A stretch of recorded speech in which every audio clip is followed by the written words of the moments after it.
Hola, padre. Le venía a contar algo, a decir, más bien, que no me he sentido bien estos últimos días. Usted me dijo, me recomendó que yo hable con Dios y no sé, siento que no me escuchó, o no sé si yo hice algo mal y no me quiso atender. Porque yo hablé con él, recé, como usted dijo, y no sentí una respuesta por parte de él. No sé, estos últimos días me sentí como que nadie me escucha, que no me entienden, que mi familia no me entiende. He bajado mis notas en la escuela, cuando yo solía ser muy buena alumna y no sé por qué es. No sé, me siento triste. Las cosas que me gustaban ya no me divierten, ya no me gusta hacerlas. Porque siempre viene el pensamiento recurrente de ¿qué va a ser de mí en el futuro? ¿Qué voy a hacer? Me siento perdida. Tengo miedo. Tengo miedo y no sé qué hacer. Y usted me dijo que hable con Dios, pero siento que tampoco sentí esas respuestas que usted me dijo. Tal vez a usted sí lo escucha, pero a mí no. Y estoy cansada de que nadie me escuche. Me siento mal, padre. Tengo miedo y no quiero sentirme así, no me gusta. Así que solo le quería decir eso, porque usted me dijo con tanto entusiasmo que Dios me iba a ayudar, pero no lo siento. Y no sé por qué es. Realmente, como le digo, me siento mal, me siento triste, como cansada. Ya no me siento como antes y no sé por qué es. Y la verdad, nadie me entiende. Siento que todos mis amigos están felices o que ellos avanzan, saben qué hacer con sus vidas. Yo no me siento así. No sé por qué. Y solo le quería venir a decir eso. Que me ayude de alguna forma o decirle que Dios no me ayudó. Y no sé por qué será. Pero eso. Discúlpame. Pero no estoy bien. No me siento bien.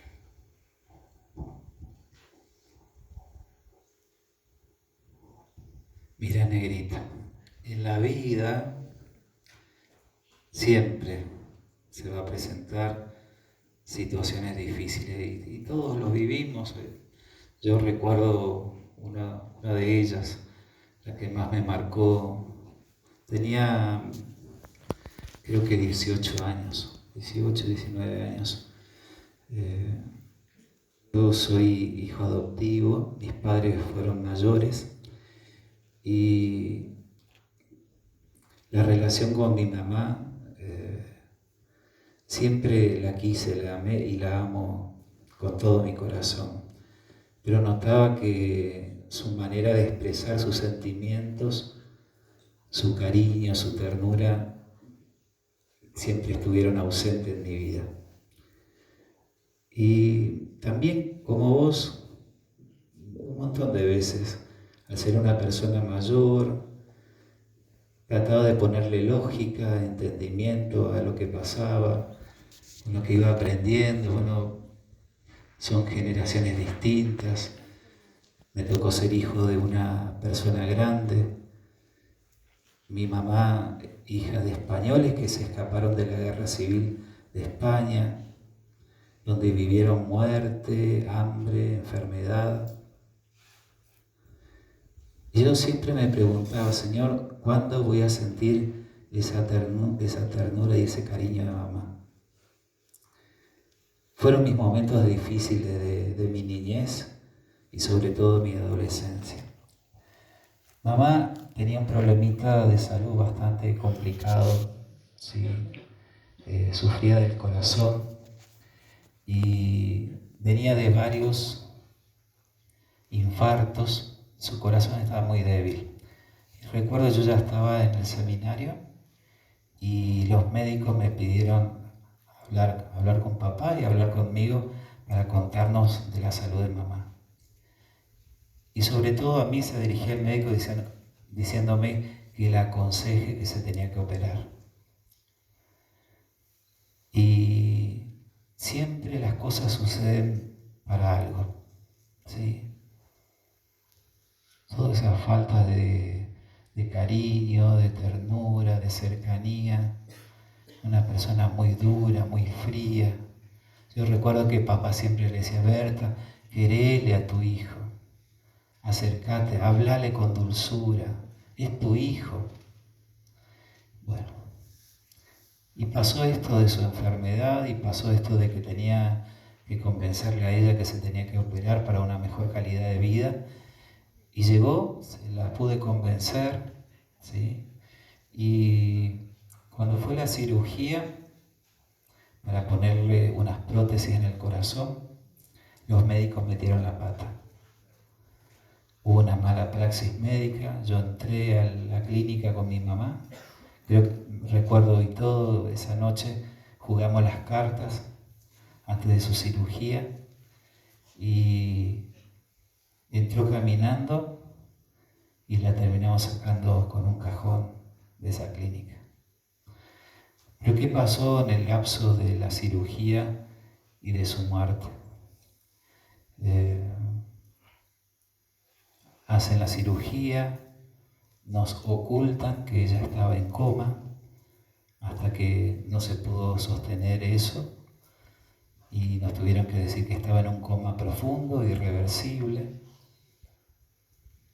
Entonces el médico dijo: ya no hay nada que hacer, y ahí nos revelan de unos informes médicos que no estaban dichos, que si hubiéramos sabido, ella no se operaba. Y le dije al médico: bueno, la ciencia dice eso.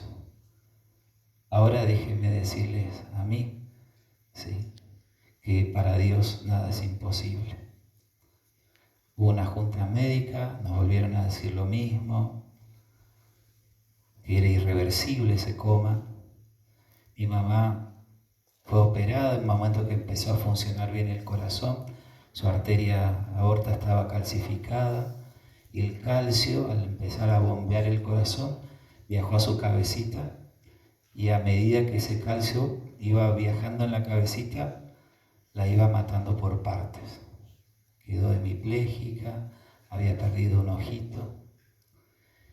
Y recuerdo que no podía ni siquiera agarrar el libro de oraciones. Yo era estudiante en ese momento y se usaba un libro para hacer las oraciones. Lo único que me salían eran Padres Nuestros y Ave Marías. Había una grutita de la Virgen delante de la clínica, que ese era mi rinconcito de oración, de la rosa mística. Y le clamaba a Dios que me permitiera pedirle perdón a ella. No quería quedarme con la culpa de haberla convencido que se tenía que haber operado. En ese momento, uno de los momentos de oración, el obispo de mi diócesis, Monseñor Carmelo Juan, hoy está en el cielo, un santo obispo, cuando llegó, estaba de viaje, cuando se enteró que mi mamá estaba internada, bajó del avión y fue directo a la clínica. Y entró a la terapia, la vio a mamá, que estaba con todos los caños, con respirador mecánico. Pobrecita, ya se iba apagando, ¿no? Él le da la unción de los enfermos y en 15 minutos mi mamá se despertó de ese coma profundo, con toda la lucidez. Obviamente que no podía hablar porque tenía todos los caños en la boca, con el respirador. Y pedía algo para escribir. y a través de escribir se comunicaba con nosotros. Y toda una semana estuvo comunicándose con nosotros. Y de todos los hermanos me pedía a mí que yo esté al lado de ella, que no me aparte de ella. Y me pedía esto: Miguel, acostate en mi hombro. Entonces yo agarré y me acostaba. Y con su manito que podía mover, me acariciaba. Y sin que yo le pida perdón, ella me decía todo lo que no me dijo, ¿sí?, en mi niñez ni en mi adolescencia, que me quería mucho. Ella me pedía perdón a mí. No, mamá, soy yo el que te tengo que pedir perdón. No, soy yo el que te tengo que pedir perdón. Y me acunaba como un bebé. Siempre las cosas, y Ari, la vida tiene estas dificultades que nos ponen a prueba, ¿sí? Que por ahí no le entendemos, pero siempre hay un para qué, ¿no? Hay un libro que se llama Libro de Jonás, capítulo 1. Jonás había sido llamado por Dios y en la rebeldía de ese llamado se fue del lugar donde él tenía que predicar, que era Nínive. Se escapó de Dios y en la travesía del mar aconteció una tormenta. El barco parecía que se hundía y los tripulantes se preguntaban: ¿qué está pasando? Echemos a suerte, ¿quién de nosotros ha ofendido a Dios? Y tiran a suerte y sale elegido Jonás. Echémoslo del barco, y lo tiraron al mar, al que se escapaba de Dios. Y Jonás, en el agua, suplicó a Dios, gritó a Dios que lo salve. Y Dios lo llevó a la costa. Volvió del lugar donde no tenía que haberse ido. En la vida, Chiari, muchas veces cuando pasan las cosas buscamos culpables hacia afuera o nos culpabilizamos de las cosas. Siempre hay un para qué. Después está el libro que hace poco lo predicaba, ¿no?, de San Mateo, capítulo 14, cuando habla de la tempestad. Jesús, también en un contexto de tormenta, se le aparece a los apóstoles. El agua en convulsión significa caos, desorden. Y Jesús apareció en medio de una tormenta para salvar a los apóstoles que creían que se hundían. Cuando lo vieron a Jesús caminar sobre el agua, le dijeron: es un fantasma. Que es nuestra tentación. Cuando nos pasa algo, le echamos la culpa. Es una maldición. Dios no nos quiere. Alguien nos hizo una brujería. Y es Dios que permite esa situación. Y Jesús le dijo: no tengan miedo, soy yo. Uno de los apóstoles que estaba en la barca le dice: Señor, si eres tú, mándame ir a ti. Era Pedro. Fíjate, con todo el problemón que tenían, que la barca parece que se iba a pique, Pedro quiso sumarse a un problema.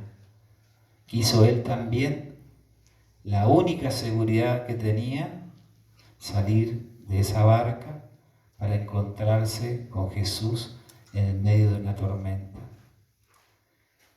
Chiari, en los momentos de prueba hay que soltar las seguridades. ¿Qué seguridades tenés? Y si sabés que es el Señor que te visita en la prueba, el texto habla de que Pedro lo miraba a Jesús y se puso a caminar en medio de esa tempestad.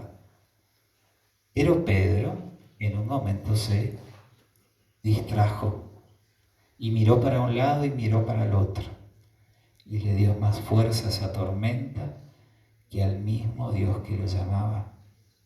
Pedro comenzó a hundirse y le dijo: Señor, socórreme. Y Jesús le tendió la mano. Yari, en los momentos de dificultad no mires para la derecha y para la izquierda, no mires para atrás, mira para adelante, porque Dios nunca te va a dejar sola y te va a tender la mano, pero tenés que dejar de agarrar por Él, ceñir tu mano al que te tiende la mano.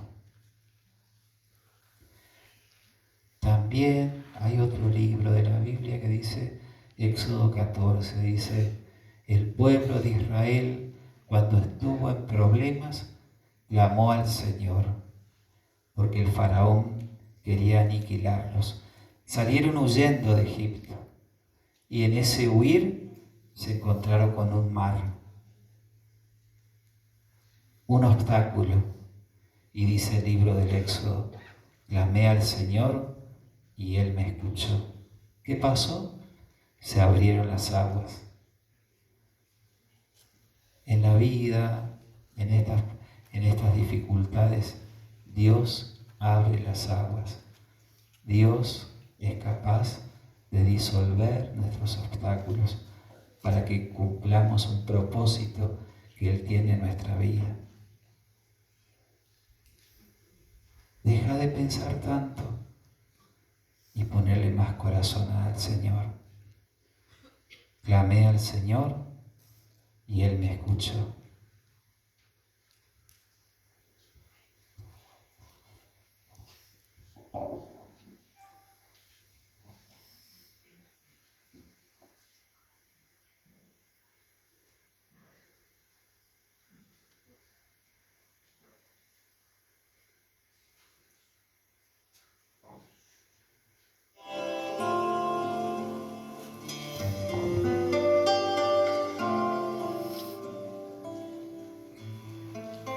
Hermano, hermana,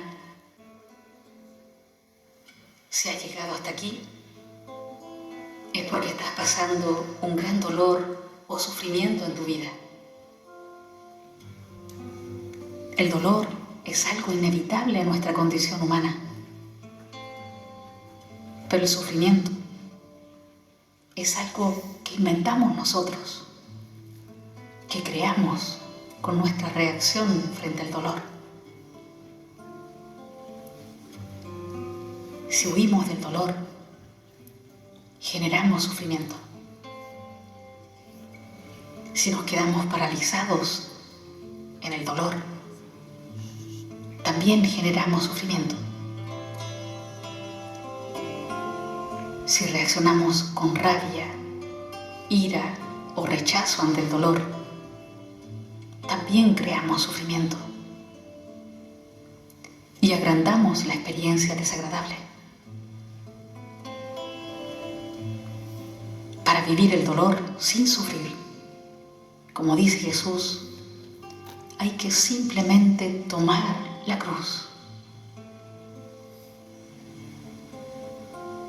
Toma tu cruz y sígueme, nos dijo el Maestro.